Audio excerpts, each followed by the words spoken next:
Hello, everyone. Welcome to Celsius 233, your go-to place for fiction book summaries. Today we will journey through Lady Oracle by Margaret Atwood. Lady Oracle, 1976, by Margaret Atwood is a darkly comic and deeply introspective novel that delves into themes of identity, love, and self-deception. The protagonist, Joan Foster, a romance novelist with a hidden life, fakes her own death to escape the complications of her multifaceted existence.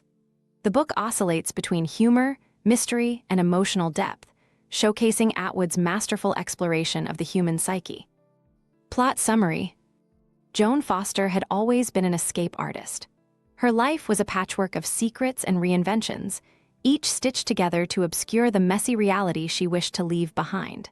From her early years as a chubby, awkward child in the shadow of her critical mother to her rise as a successful romance novelist, Joan was never content to let the world see her as she truly was.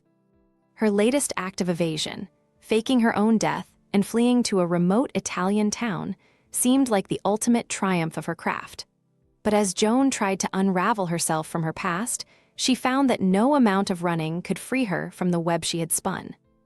Joan's childhood had been marked by her mother's relentless pursuit of perfection. Her weight and appearance were sources of constant scrutiny, and her attempts to conform to her mother's expectations only deepened her insecurities.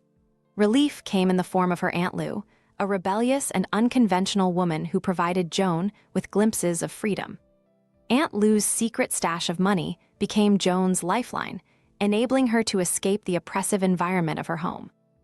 As a young adult, Joan reinvented herself again, shedding weight and creating a glamorous new persona. She met Arthur Foster, a politically minded intellectual who represented stability and purpose. They married, but their relationship was a careful dance of concealment and compromise. Joan kept her profession as a romance novelist a secret, aware that Arthur would never respect the genre she wrote in to make a living.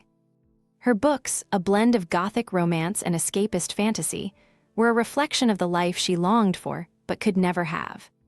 Joan's need for escape intensified when she became entangled in an affair with Chuck Brewer, an eccentric artist known as the Royal Porcupine. Chuck's flamboyant and darkly romantic persona captivated Joan, offering her a temporary reprieve from her mundane existence. Yet his passionate intensity soon became suffocating, and Joan struggled to extricate herself from the relationship without collapsing the fragile balance of her life. Meanwhile, Joan's literary career began to attract attention, pulling her into a world of public appearances and scrutiny that she was ill-equipped to handle. Her most successful book, a semi-autobiographical poetry collection titled Lady Oracle, exposed truths she had tried to keep hidden.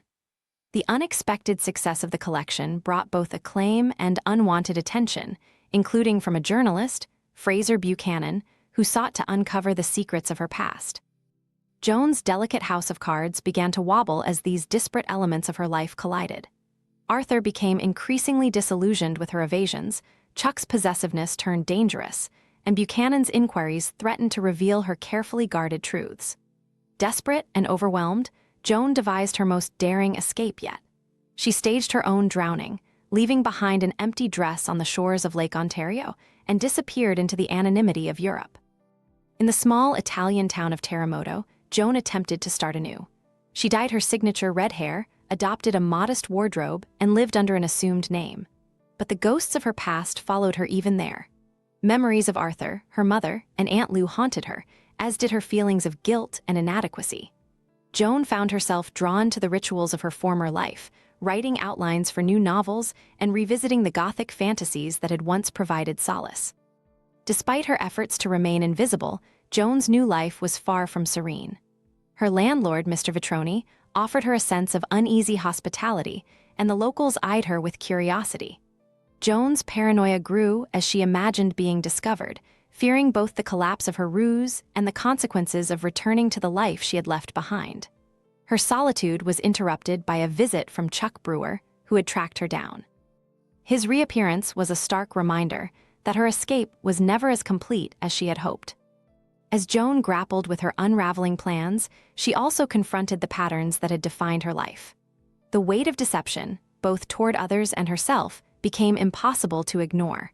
Her penchant for reinvention, once a source of liberation, now felt like a prison.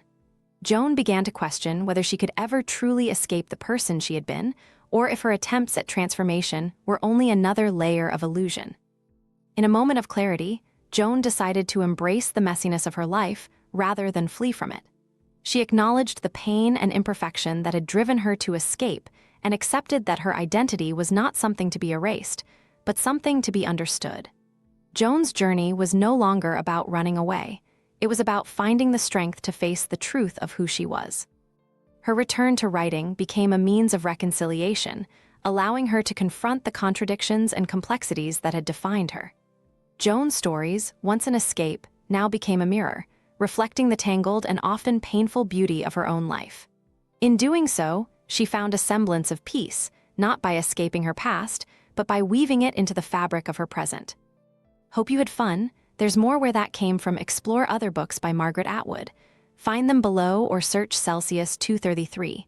Remember, while our summaries capture the essence, they can never replace the full experience of reading the book. If this summary intrigued you, consider diving into the complete story, buy the book, and immerse yourself in Margaret Atwood's original work. Bye-bye, take care, have fun.